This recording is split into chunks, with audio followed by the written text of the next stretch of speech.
T train has moved on to Freeport, Florida. We're staying at the Black Creek RV Park.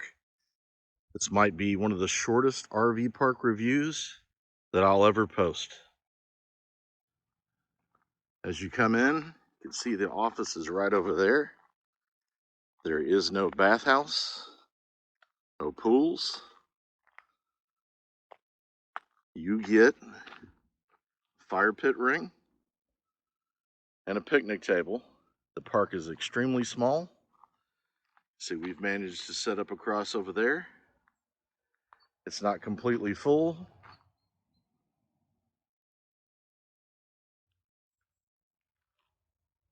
It is a nice wooded area, and it is very serene and quiet out here.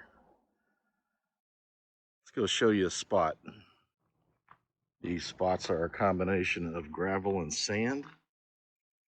This park is fairly new. You can tell the power stanchion looks pretty new, as does some of the fencing around the office.